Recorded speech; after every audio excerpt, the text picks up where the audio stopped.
ರೇಣುಕಾಸ್ವಾಮಿ ಕೊಲೆ ಪ್ರಕರಣದ ಆರೋಪಿಗಳ ಪರವಾಗಿ ವಕಾಲತ್ ಮಾಡಿರ್ತಕ್ಕಂತಹ ವಕೀಲರು ಶಿವರಾಜ್ ಅವರು ನಮ್ಮ ಜೊತೆ ಇದ್ದಾರೆ. ಸೊ ಅನು ಮತ್ತೆ ಹಾಗೆ ಏನಂತಂದ್ರೆ ಜಗದೀಶ್ ಅವರ ಪರ ವಕಾಲತ್ ಮಾಡಿರ್ತಕ್ಕಂಥವ್ರು. ಸೊ ಈಗ ಅನು ಅವರಿಗೆ ತಂದೆ ಅಂತ್ಯಕ್ರಿಯೆಯಲ್ಲಿ ಭಾಗಿಯಾಗಲಿಕ್ಕೆ ಅವಕಾಶ ಸಿಕ್ಕಿದೆ ಅನ್ನೋದು ಸರ್, ಅದೇ ಇವತ್ತಿನ ವಕಾಲತ್ತಿನ ವಿಚಾರದ ಹೇಳೋದು ಸರ್. ಇವತ್ತು ಆರೋಪಿ 6 ಮತ್ತು 7ಕ್ಕೆ ನಾನು ವಕಾಲತ್ತನ್ನು ಹಾಕಿರ್ತಕ್ಕಂಥದ್ದು. 6 ಬಂದು ಜಗ ಅಲಿಯಾಸ್ ಜಗದೀಶು, 7 ಬಂದು ಅನುಕುಮಾರ್ ಅಂತಕ್ಕಂಥ ಈ 2 ಆರೋಪಿಗಳಿಗೆ ನಾನು ಇಂದು ವಕಾಲತ್ತನ್ನು ಹಾಕಿದ್ದೀನಿ.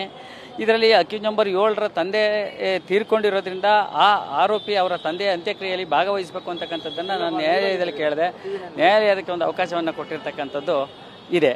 ಇದ್ರ ಜೊತೆಗೆ ಏನಾಗಿದೆ, 20ನೇ ತಾರೀಕುವರೆಗೆ ಪೊಲೀಸ್ ಕಸ್ಟಡಿಗೆ ಕೊಟ್ಟಿರೋದ್ರಿಂದ ವಕೀಲರು ಮತ್ತು ಆತನ ಕುಟುಂಬಸ್ಥರು ಕೂಡ ಹೋಗಿ ಆರೋಪಿಗಳನ್ನ ಭೇಟಿ ಮಾಡ್ಬೋದು ಅಂತಕ್ಕಂಥದ್ದು ಕೂಡ ಇವತ್ತು ನ್ಯಾಯಾಲಯದಲ್ಲಿ ನಾವು ಮನವಿ ಮಾಡಿಕೊಂಡಾಗ ಅದಕ್ಕೂ ಒಂದು ಅವಕಾಶವನ್ನು ಕೊಟ್ಟಿರ್ತಕ್ಕಂಥದ್ದು ಇದೆ. ಇಲ್ಲಿ ಹೇಳಿ ಸರ್. ಸೊ ಇಲ್ಲಿ ಏನು ಆರೋಪಿ ನಂಬರ್ 7ರ ಒಂದು ತಂದೆ ತೀರ್ಕೊಂಡಿರೋದ್ರಿಂದ ಪೊಲೀಸು ಒಂದು ಭದ್ರತೆಯಲ್ಲಿ ಅವರನ್ನ ಕರ್ಕೊಂಡೋಗಿ ಅವ್ರ ತಂದೆಯ ಒಂದು ಕಾರ್ಯಕಲಾಪದಲ್ಲಿ ಭಾಗಿಯಾಗಬೇಕು ಅಂತಕ್ಕಂಥದ್ದೇ ನಮ್ಮ ಒಂದು ಪ್ರಮುಖವಾದಂಥ ವಿಚಾರ ಆಗಿದೆ. ಅವ್ರನ್ನ ಯಾವಾಗ ಕರ್ಕೊಂಡು ಹೋಗುವಂಥ ಸಾಧ್ಯತೆಗಳಿದೆ ಮತ್ತೆ ಎಷ್ಟೊತ್ತಿಗೆ ಏನು ಅನ್ನೋಂಥದ್ದು ಅದು ನಾಳೆ ಕರ್ಕೊಂಡೋಗಿ ಅಂತಕ್ಕಂಥದ್ದನ್ನ ಹೇಳಿದ್ವಿ. ನೋಡ್ಬೇಕು ಅವರು ಪೊಲೀಸರು ACP ಅವರು ಯಾವ ಒಂದು ತನಿಖಾಧಿಕಾರಿಗಳು ಇದು ಮಾಡ್ತಾರೆ ಅದ್ರ ಮೇಲೆ ಆಗ್ತಕ್ಕಂಥದ್ದು ಇದೆ ಸರ್.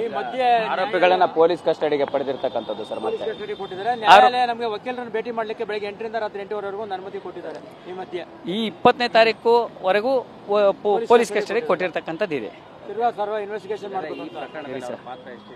ಸರ್. ಈ ಪ್ರಕರಣದಲ್ಲಿ ಅವರ ಪಾತ್ರ ಅಷ್ಟೊಂದು ಎದ್ದು ಕಾಣಬೇಕು ಅಂತ ಹೇಳಿದ್ರೆ FIR ಅಲ್ಲಿ ಅಷ್ಟೊಂದು ವಿವರವಾಗಿಲ್ಲ.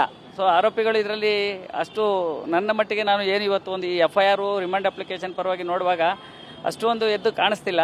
ಇನ್ನು ಮುಂದಿನ ತನಿಖೆ ಇರೋದ್ರಿಂದ ತನಿಖಾ ಹಂತದಲ್ಲಿ ಈ ಪ್ರಕರಣ ನಡೀತಾ ಇರೋದ್ರಿಂದ ನಾವು ಏನು ಹೇಳಲಿಕ್ಕೆ ಆಗೋದಿಲ್ಲ. ಯಾಕೆಂದರೆ ತನಿಖೆ ಪೂರ್ಣಗೊಳ್ಳಬೇಕು. ಆ ನಂತರದಲ್ಲಿ ನಾವು ಒಂದು ಬೇಲ್ ಅಪ್ಲಿಕೇಶನ್ ಹಾಕೋದಾ ಏನು ಅಂತಕ್ಕಂಥದ್ದನ್ನು ನಾನು ಬಂಧನದಿಂದ ಅರೆಸ್ಟ್ ಆದಾಗ್ಲಿಂದ ಅವ್ರ ತಂದೆ ಅಂದರೆ ಈ ರೀತಿ ಹೃದಯಾಘಾತದಿಂದ ಸಾವನ್ನಪ್ಪಿದ್ರು ಅನ್ನುವಂತಹ ಮಾತಿರ್ತಕ್ಕಂಥ ಸರ್, ಅದ್ರ ಬಗ್ಗೆ ಏನು ಹೇಳ್ತಾರೆ? ಅದ್ರ ಬಗ್ಗೆ ಇಲ್ಲ. ಈಗ ಅನುನ ಅರೆಸ್ಟ್ ಮಾಡಿರೋದ್ರಿಂದ ಅವ್ರ ತಂದೆ ಹೃದಯಾಘಾತದಿಂದ ಸತ್ತಿದ್ದಾರೆ ಅಂತಕ್ಕಂಥದ್ದು ಅದನ್ನು ನಾವು ಕೇಳಿಲ್ಲ, ನೋಡಿಲ್ಲ. ಹಾಗಾಗಿ ನಾವು ಅದನ್ನು ತಪ್ಪು ಮಾಹಿತಿಯನ್ನು ನಾವು ಮಾಧ್ಯಮದವ್ರಿಗೆ ಕೊಡ್ಲಿಕ್ಕೆ ಆಗೋದಿಲ್ಲ.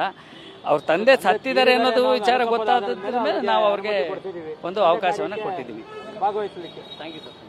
ಎಸ್, ಇದಿಷ್ಟು ವಕೀಲರಾದಂಥ ಶಿವರಾಜ್ ಅವರ ಮಾತಾಗಿರ್ತಕ್ಕಂಥದ್ದು. ಅಂದರೆ ನಾಳೆ ಬಹುತೇಕ ಅವರ ತಂದೆಯ ಅಂತ್ಯಕ್ರಿಯೆಯಲ್ಲಿ ಅನು ಭಾಗಿಯಾಗಲಿಕ್ಕೆ ಅವಕಾಶ ಸಿಕ್ಕಿದೆ ಅನ್ನುವಂಥ ಮಾತನ್ನು ಹೇಳಿರ್ತಕ್ಕಂಥದ್ದು. ಕ್ಯಾಮ್ರಾ ಪರ್ಸನ್ ರವಿಕುಮಾರ್ ಜೊತೆ ಮಾಲ್ದಾಸ್ ಜಗ್ಗಿನ್, TV9 ಬೆಂಗಳೂರು.